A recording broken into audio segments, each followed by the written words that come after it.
Lazy Hiker tonight, and we want to thank them for hosting this one for us. Previous one we had in downtown, and it's a little warmer in here tonight. Also, we want to thank our sponsor tonight, that is Homestar Financial, and Bill Krapek is here. Where's Bill? There you are, hiding in the shadows. Thanks to Homestar for sponsoring our event tonight, and that's Bill right there. And did you want to say something, Bill? Yeah, come on over.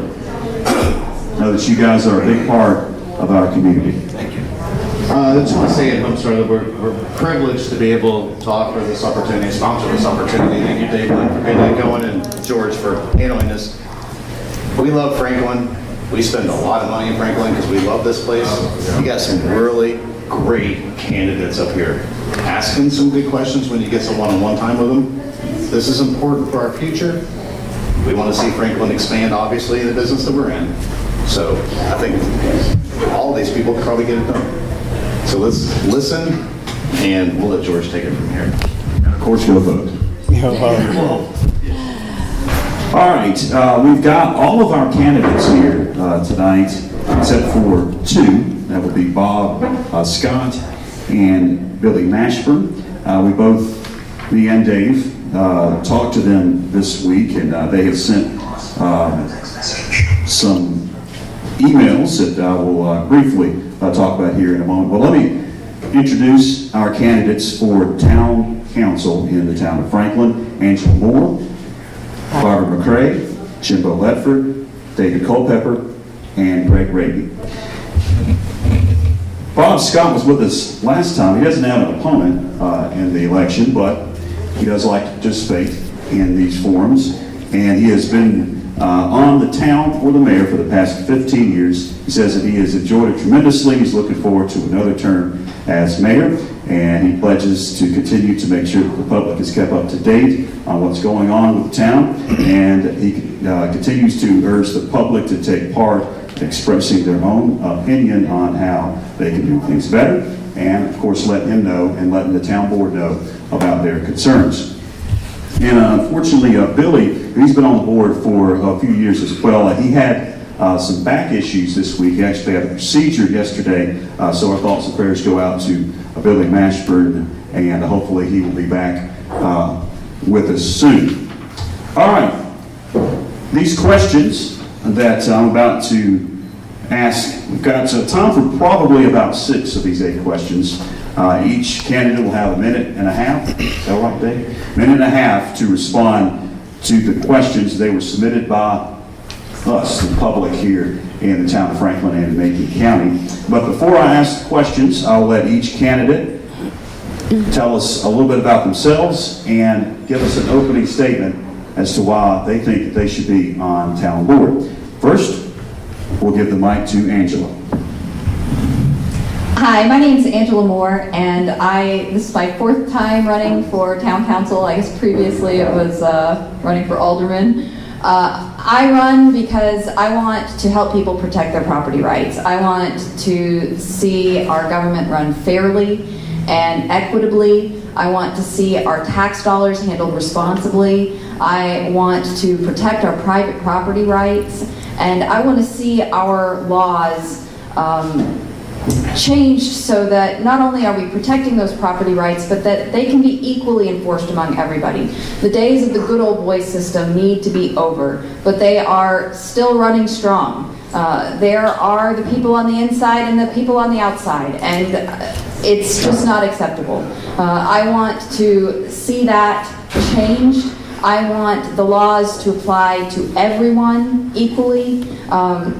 I want to see our money managed better. Right now, we are in a mountain of debt, and it's only growing, and that is new debt. It is not old debt, and we need to take care of that. We need to be good stewards of the money and the property and the laws that we have. And so I'm hoping to be on the council so I can be part of the debate, so I can be on the other side of the table. I show up at the meetings, I speak at the public hearings, I help my neighbors to navigate the systems, the laws, do what I can, but there's only so much I can do as a citizen. I want to do more. I want to be part of the board so that I can be there to talk about the new laws, to look into the old laws that perhaps don't make sense or are not equitable to our residents or our business owners. I want to try to give people back their own rights, give them back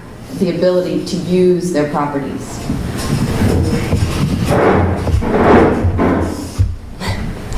My name is Barbara McRae. I've served on the town council for 4 years, and that's my first public office. Before that, I was editor of the paper, the Franklin Press, for 10 years, and I worked for Duke Power Company. Been in Franklin, Macon County since 1972, so I'm not a native, but I've been here a good long time, and I feel like a native. I love it here. I have really enjoyed my service on the town board. I feel that we have one of the best town governments in North Carolina. I'm extremely proud of our employees. I'm proud of the service that they provide to the community. I think they are very professional, they're hardworking, they are very honest. I take my hat off to them. I want to to maintain that level of professionalism as we go forward, give them more opportunities to advance. I think we have a lot of work to do in the town of Franklin. We have limited resources. We have a small community. Tax base is necessarily limited because of that. So it's very frustrating not to be able to do everything that we would like to do. I learned, I guess, my first meeting that there's no magic wand that they give you when you become a councilman, or council person, excuse me. So a lot of the things that we want to do take a lot of time. I think we made a lot of progress, and I look forward to making more in the next 4 years. My name is Jimbo Ledford. Thank you all for coming out tonight. I am of the Franklin Ledfords, although I've only been back here for about 12 years. For the first 10 years, I lived in the suburb of Otto and ran my business in Franklin. Still do. I have a plumbing company here in Franklin that I've run for 12 years, and I'm highly involved in the community already and would like for this opportunity to be more involved. I would like to see Franklin continue to move forward in a lot of the directions it already is. I agree with Barbara. There's a lot of people in the town government that are doing a great job. I think we're making some good changes, and I think that Franklin has a lot of opportunity where we stand to be a destination city. I think that we can do some great things here with some tourism and our local economy. I think we're set up to grow as a community if we can focus on some things like our trades. So I would just like to be part of the town to help it along as much as I can. I've got some experience in running a business and forming cooperation between people, and I think that these are good skills. I would be there to help get things done and listen to everybody's opinion equally. I think that even some of the craziest ideas turn out to be some of the best ideas, and I would be here to listen to all of them from everyone that wanted to come and speak to me. I'd be as available then as I am now. If you don't know my phone number, it's posted all over town. It'd be easy to find. Thank you very much. And I'm going to pass it to the much smarter David Colbert. This one? Yeah, just grab that. Thank you, Jimbo. Thank you, George. Thank you, David. Thank you, Lazy Hiker, for hosting us. Thank you, all you people in the audience, for allowing us to bend your ear. Thank you to myself for still fitting in this clothes that was in the back of my closet. I'm running basically on a platform that small business and entrepreneurial ideas should not be shot down by governing authorities because they didn't come from maybe somebody that was local from inside the system. We need small business. Small business is what our community is built on. We need them to thrive and to inject energy and money and business ideas into this community. That's how the community is going to thrive. We need to recruit and retain the brightest and the best. I think this community's always had that problem of our brightest and best students and citizenry end up leaving for greener pastures, or what they perceive as greener pastures, but they don't always have to be. This is a great place. This is where they need to stay. We just have to create an environment in which they want to live and work. with that in mind, we need to be thinking long-range thinking. Like one of the big issues that I've been asked so many times over and over, and apparently it's a really big deal to people, is the parking on Main Street. I think that is really such a small issue in the whole scheme of things. The fact that it's even talked about shows that it's not a problem. It's a great thing that Main Street's so busy that parking is a problem. We've got to think long-term. What ideas, what type of infrastructure can we put in that we will be reaping fruits of 10 years from now, 20 years from now, 30 years from now? What are the things we can put on the ground right now that are going to have a huge impact later on? Big ideas is what we need to be focused on. How do we get those big ideas across? How do we keep people in this community? Thank you. My name is Greg Grady. I've lived here most all my life. All my family's roots are from here. I only moved away for a couple of years and then come back. The reason I'm running is just to have input. I've been a blue-collar worker most all my life. I've run my own business for the last 15 years. And, you know, I've worked with Public Works and different parts of the town. And it's a good bunch of guys. So, you know, that being said, I just want to see Franklin grow, continue on the path it's going now to grow, and just have a say-so for the common people. Thanks. All right, thanks you guys for your opening statements. Now we'll go into the question and answer session of our forum tonight. Recently, the town board passed the brunch bill, allowing alcohol sales before 10 a.m. on Sundays. Do you agree with the board's decision? And we'll begin with Greg on the other end of it. You grab the mic, Greg. Minute and a half. I do not have a problem with that bill whatsoever. I mean, you're already serving alcohol. It's not like we're already a dry county. 2 hours prior on Sunday is not going to make a big difference in my eyes. All right, David. I absolutely think it was the right decision. Anytime a legislative body is going to grant more power downstream to smaller government, or anytime government will grant more power to the people, it is almost always a good idea. And I'm glad we decided to be progressive and voted that in. Okay, Jimbo.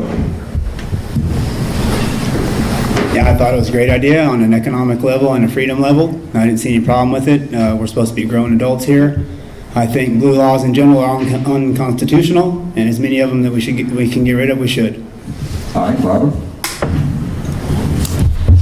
I don't think it's going to have a great impact in Macon County, but I actually made the motion to pass it, and I think it's the right thing to do. We didn't get any opposition, so apparently there aren't a lot of people who are against it. But I do feel like it was a proper, appropriate thing.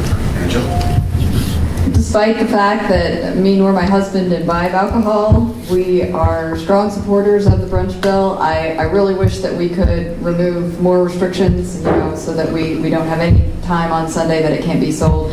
This is really a personal and private property right. There's no reason to restrict it.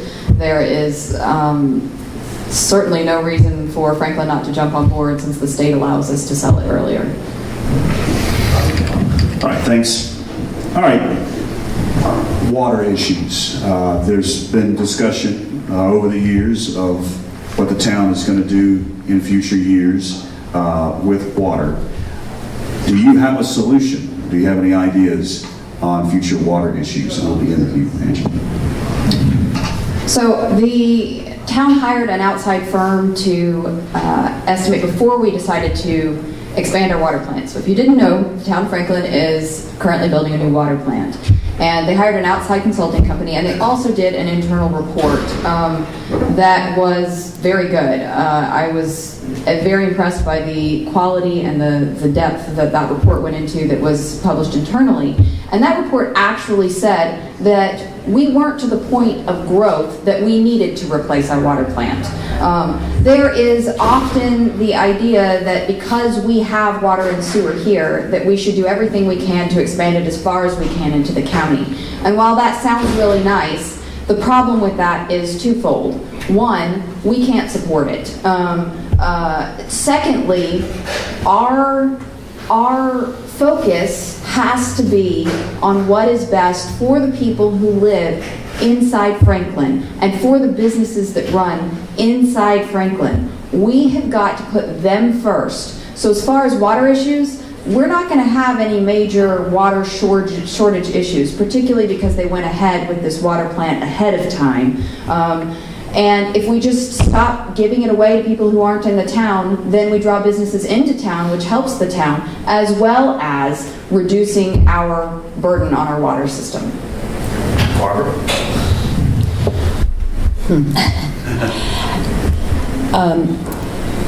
We are very lucky. We have a good supply of water. As Angela said, our consultants, our experts say we have plenty of water to last us into the foreseeable future. With the upgrade to the water system, we're going to be in even better shape. We have assumed debt to do this, and this is normal. This is the way large projects like this have to be funded. And so it's paid for through the enterprise fund, which is supported by the rates that you pay when you turn on your tap. We are not really expanding the system outside the town of Franklin. Occasionally, we have had to allow certain neighborhoods maybe run out of water. We have expanded it a bit over the years, but basically it is a water, and people outside the town pay a larger rate than those in town. So it's not like we're giving it away to anybody. Maybe someday the county will have a water system. Jackson County, some other counties have a countywide authority, and but that's not the town of Franklin's problem. As you said, Angela, we have to serve our own people. So Thanks, Barbara. that's it. Jimbo? I want to salute the town of Franklin for being proactive in that step. I think that water is a very necessary source, and I also think that we need to grow, and I think we can grow. I think that we probably should continue to extend our water and sewer further out as to attract more voters and more tax base. There's many ways to do that. See who wants to come in, take surveys, polls, see who wants to, pay more, give them water, find another source. I think that these are all steps that are very important, and we should be thinking long term. You have to build for what you want, not what you have right now. So, thank you. All right, Dave? I'd like to see the numbers on people in the EJC that do have water. I know they do pay a higher rate for their water. I'd like to actually look at the numbers and find out if what they're paying is fair, a fair share for the maintenance and the cost of the water treatment plant. I think a lot needs to be in the open and in the clear about what the EJC is, what the town limits are. I don't think there's a very clear picture here. I don't think many people actually understand what that involves, where water goes, where sewer goes. The whole picture needs to be painted clear. Numbers need to come to light, and we need to actually be charging people a fair amount for water that are living outside of the town, or they should just become part of the town. Thank you. All right, Greg? In the work I'm in, I deal with the sewer plant quite a bit. So the water treatment plant, I'm familiar with those guys too. The sewer plant just went through an expansion a couple of years ago, and watching what they done, it was supposed to improve service, and it has hindered the people who actually in the septic business who have to go there and dump. And the quality of the equipment that was purchased and put in place was subpar. And with the water treatment plant expansion, I would like to see at least somebody oversee this to where we get exactly what we're paying for, and not everything changed midstream to what they think we can afford or just use because they cut their numbers too close. As far as the water treatment plant, I believe, yes, we do need to look down the road as far as where our water's coming from. I know some of the guys that work at the treatment plant. As far as I know, none of them have even been talked to about it as far as what their opinions are. They listen to engineers who are in it for money. The more the project costs, the more the engineers make. So, you know, that needs to be looked at by the council as far as, you know, let's talk to our employees. They're the ones that does it every day and see what their opinions are and take that as value too. Thanks. All right, thanks, Greg. Next question. The board is approached by many organizations every year with festivals. Permitting for special events has become an issue. What do you think should be done? Uniform code, or should it be done on a case-by-case basis? And we'll start with you, Greg. I'm not real sure. The festivals and the events are a very important part to this town. They do bring in a lot of revenue. So I probably would say it needs to be a case-by-case situation, you know, and go from that point. Thanks. David? I don't think we need another ream of paper with numbers and letters detailing what has to happen for the permitting process. I think it can be handled exactly how it's being handled right now, case by case. I'd like to avoid another banner fiasco where there's some sort of crazy rules that nobody knows what they are to get a banner up. Let's don't have the same thing happen with our festivals. It's going really smooth right now. Don't throw a cog in the wheel. All right, Jimbo. I don't think that anything can be handled with blanket laws or ordinances. I think that everything should be handled on a case-by-case basis. Every situation and person is very unique, and that's how it should be treated. I think that the town should work on a way to allow alcohol consumption at the festivals that are being held in town and on town property. I think that we're really missing out on a lot of freedom and revenue there. Other than that, I think it's going pretty well as far as that goes. Yes, our festivals have been quite successful and very popular, and I think the town has sort of gotten into the groove of how to handle them, and I go along with everyone else. A case-by-case basis seems to be working better. Every festival is different. Some are very complicated and big, and some are small and shorter, and so you can't just have one rule for everybody. So I think the way we're doing it is pretty good. All right, Angela. I think that the only fair and equitable solution to everyone is to stop funding the festivals with the town's general fund. If the Tourism Development Association wants to fund them because they bring in visitor nights, one night of visitors for one visitor, it's how you count tourism, so to speak. If it's doing that, then there's good reason for the Tourism Development Association to spend their money on festivals. But the town as a whole should not be supporting these festivals. These festivals, you know, if the town needs to close roads for them, great, but money should not be put towards them by the town. They need to become self-sustaining, or they need to be sustained by the tourism organizations that both the county and the town have.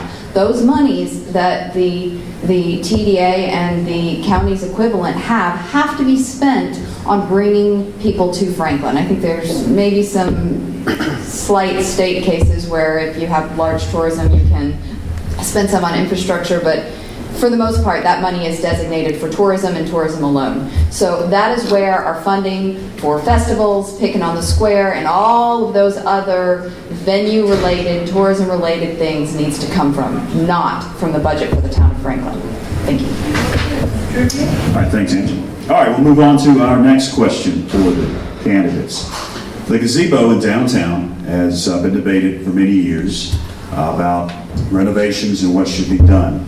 Also, there's been some talk about the need for bathrooms near the gazebo. Would you work towards making the renovation of the gazebo a reality? And if so, what would be your vision for the gazebo in downtown? Start with you, Angela. If we could renovate the gazebo with private money, volunteer labor, maybe businesses sponsoring different parts, then I would be completely for it. But Aside from regular maintenance, I do not think that we need to be spending our taxpayer dollars on the gazebos specifically. Unless if there's a safety hazard, if there's a maintenance issue that we need to address, it is, you know, something that we've been taking care of, and we do need to keep things safe. It is an infrastructure issue, but we should not be spending extra funds to make it more than it already is. If, on the other hand, there are private businesses that are interested in that, if there are organizations interested in raising funds for that, then I absolutely think that the town should support them in their ability to improve that space. And I would be very, very open to working with anyone in the community who is able to source funding to improve the gazebo property. Barbara? Personally, I kind of like the gazebo. It's friendly, small town. It works pretty well. It could be much better. Maybe we could spend a fortune on it and have a really great facility. Maybe someday we'll want to do that. I don't think right now is the time. We have a lot of other projects that we're working on, and public bathrooms, I think it is a real need in downtown. We're limited there, so if we could figure out a way to add some public bathrooms somewhere, I think that would be a great thing.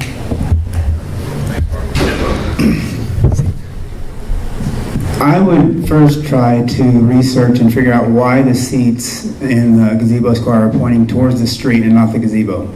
If I was going to fix something, that's where I'd start. You know, it's always kind of hard to look over your shoulder to watch the musicians on stage. I think that we do need some bathrooms, and I think there are lots of easy ways to do that. I saw some pretty cool things in the faraway land of Portland, Oregon that were very simple and right on the sidewalk, very accessible for people to use. So there are ways of doing it. There's easy ways of doing it. If I would like to personally see 10 or 12 more drawings first and talk about it. Maybe we could have 3 or more, 4 or 5 public sessions, and then we can move forward with something. Thanks. All right, Dave? Sorry. Bathrooms. I think there's bathrooms in the courthouse directly across the street. I don't know if they're closed during festivals, but they should not be closed because they're on public property.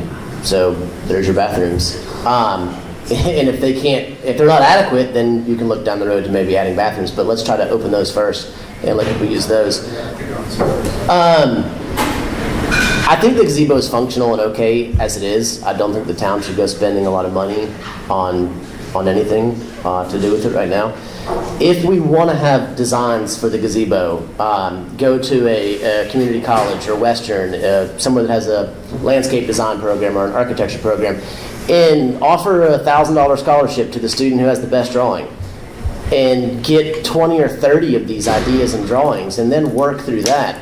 And not just for the gazebo downtown, that should be done county-wide or town-wide. Anytime some project comes up, a landscaping of the community building for the county would have been a good example. Give that to a class of landscape architectural students and let them give you the designs. Don't pay a guy thousands of dollars to draw it up. Let the students get some real-world experience and give them a scholarship to do it. And if we do decide that, to redo the gazebo, I'd like to see a large portion of that at least come from private funding. Thank you. All right, Greg? I think the gazebo is a very integral part of the town and all the festivals that take place here. As far as upkeep now, you know, I don't see a problem with how it is. Maybe in the future, some expansion needs to be done. Bathrooms, like David said, they're in the courthouse. That's where the town and the county needs to work together to provide that, and maybe down the road somewhere something else could be done. But for right now, you know, I think if they could work together would be better. Thanks. All right, thanks, Greg. We're going to move on to our next question. And this was addressed, I believe, David, you talked about this in your opening statement. How should the board foster bringing younger people back to town? And we'll start with you, Greg. I'll just be honest, I don't know. All right, David.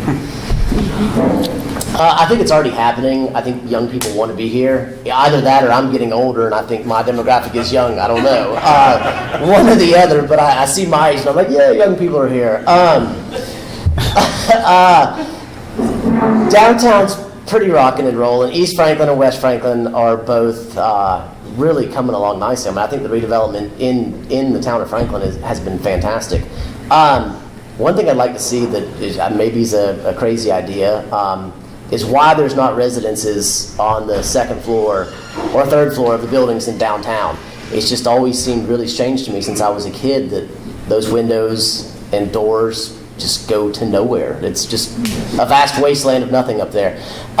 Young urban people, millennials, in the parlance of our times, they want to live in a downtown district, an urban development, I guess, and that's as urban as we have. So the town can't do anything to put residents in there, but we could educate the property owners as to what could be done. How is it feasible?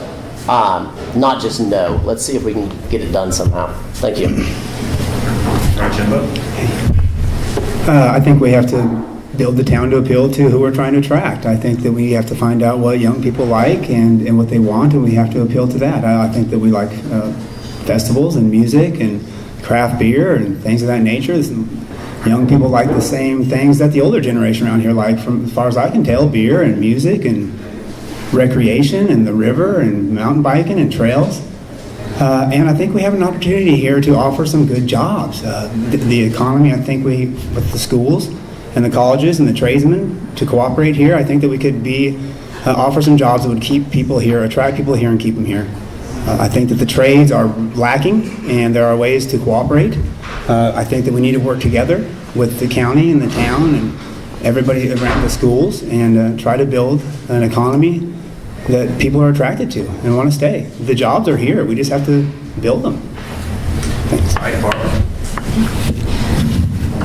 I agree that we are becoming more attractive to young people. I've seen a big change in the demographics since I've been living here. The Lazy Hiker is one reason why I think a lot of people are interested in living this type of thing, this place to go and have fun and hang out. We just need to keep doing what we're doing. I think that this is a demographic change that's happening all over the country, and I think we need to foster it here. We need to improve our sidewalks, make it more walkable, more bike lanes, all the things that young people like to do. If we can do those things, they'll come. All right, Angela? Well, I did my part. I went off to school, went overseas, and I came back and brought my husband with me, and we had a whole bunch of kids. So there's some more young people for you. That being said, in seriousness, the way that we can attract young people is simply by letting the free market take its course. We don't need to have any kind of special program. We don't need to put any special design restrictions. We need to get out of their way. People are resilient and people want to come back to their hometown. They want to move here after they visit here.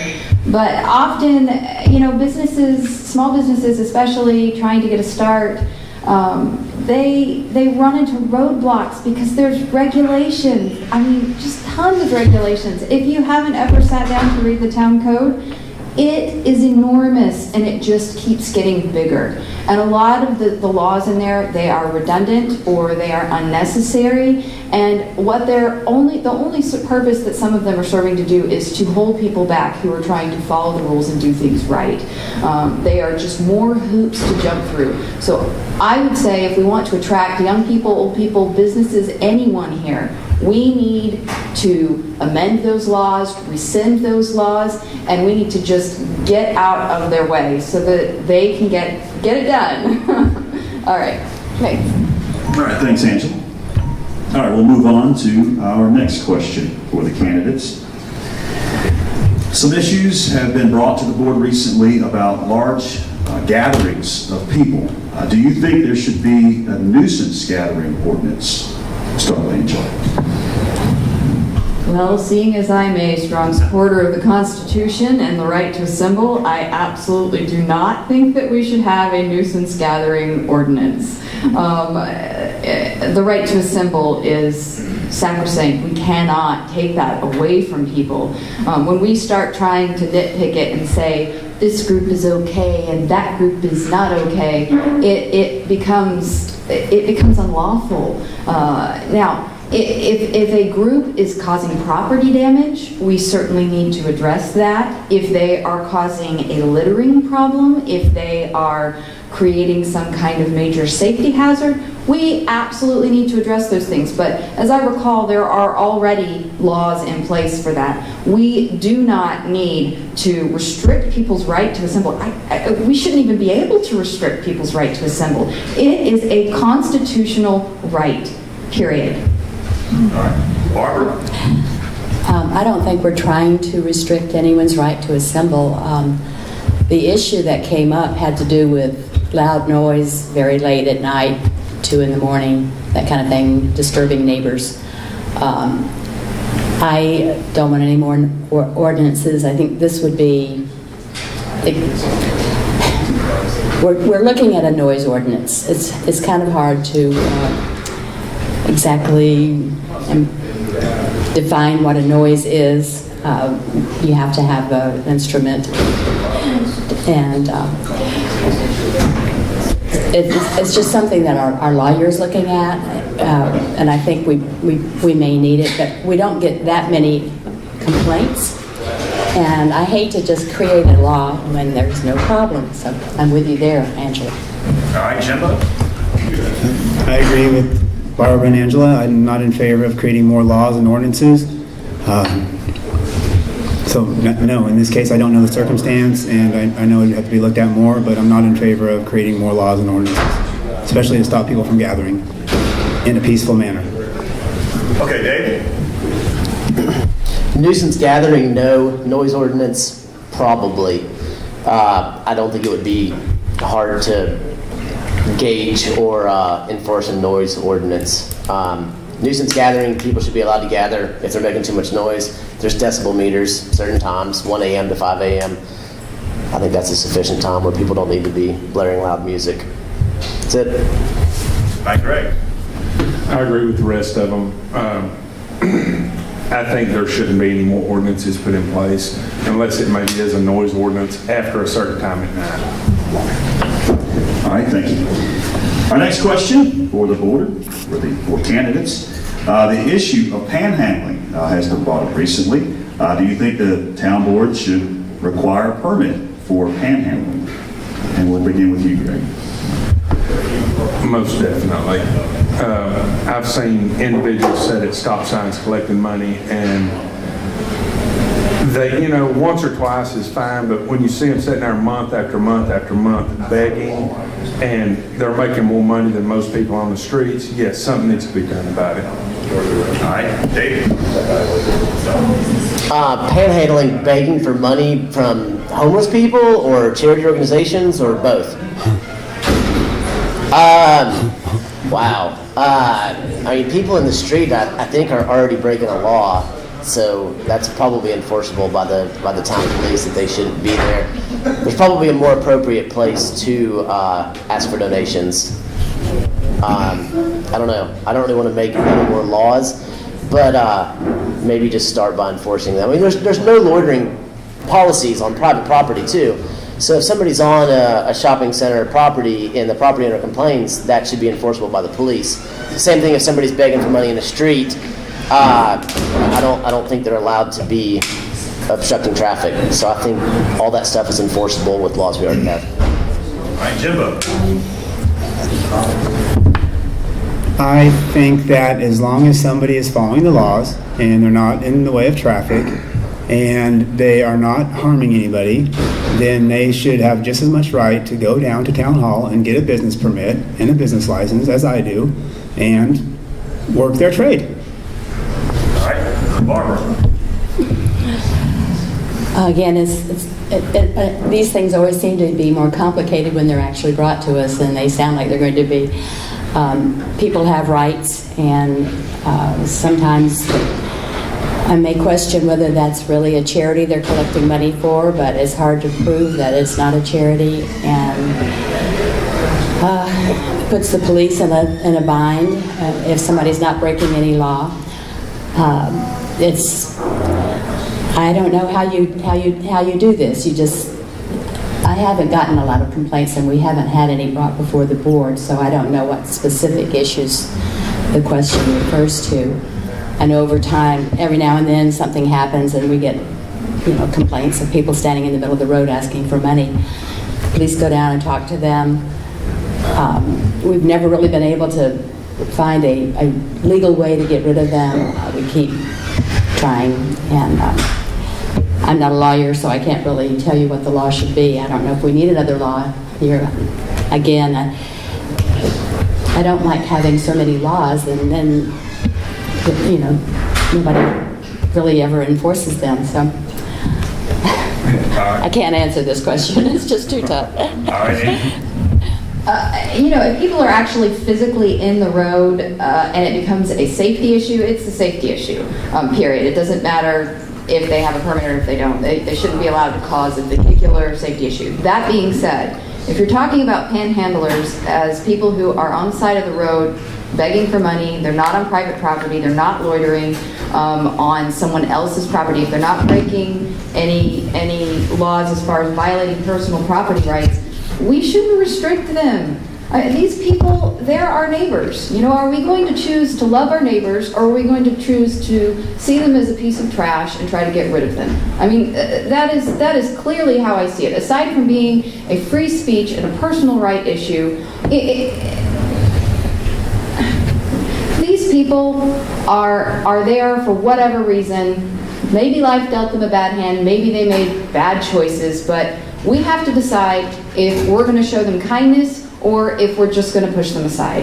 And I think as a citizen, I'm going to stop and see what I can do for them. As a council person, I'm certainly not going to try to put any laws in place to try to kick them out of the town.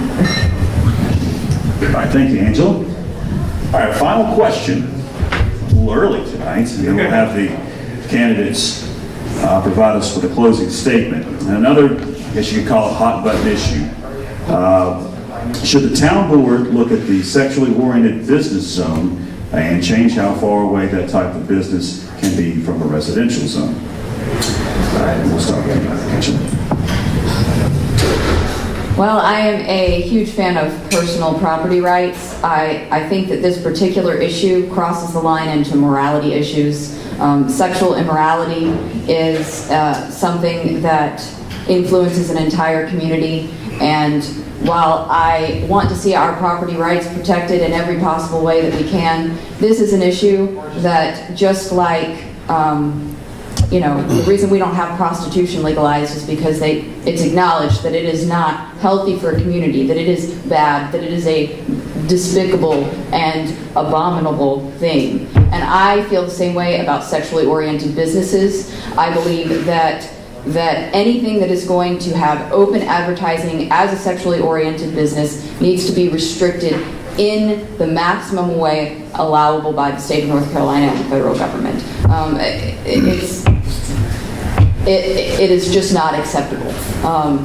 Things that are out there, even the sign down the Georgia Road with the half-naked guy on it. I'm sorry, but it's hard to drive my children down the road and see that. It is putting explicit material for small eyes to see, and it does influence an entire community and not just a single property owner. So I would be in huge favor of restricting those businesses as much as we possibly can. All right, Barbara? We need to restrict these businesses, but we can't outlaw them because that's unconstitutional. And so the difficulty is in making a law that doesn't make it absolutely impossible for them to have a business, but makes it as far away from homes, churches, other types of parks and so forth as you possibly can. And in a small town, sometimes that's a challenge, but I think we should restrict them. Okay, Jimbo. I'm not as uptight. I'm not uptight about sex or sexuality or what people want to do with their body or how they choose to make money.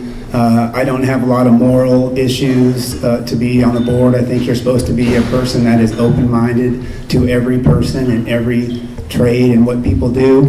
I don't think it's quite the sin that people make it out to. It probably only is because that's how it's made out to be. I don't think you can play favorites and then say that you want to see everybody treated equally.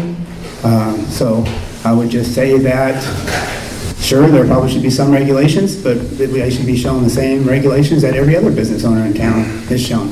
All right? You start picking on one group, the next thing you know, all the tattoo parlors are going to be out in the middle of nowhere. All right, Dave? Yeah, the drawing of the lines would be very difficult. I'm not sure there's enough demand in this town, county, or region for too much of a taboo shop. It's difficult to legislate morality. Maybe impossible to legislate morality. And again, back to the line drawing. Where do you draw the line?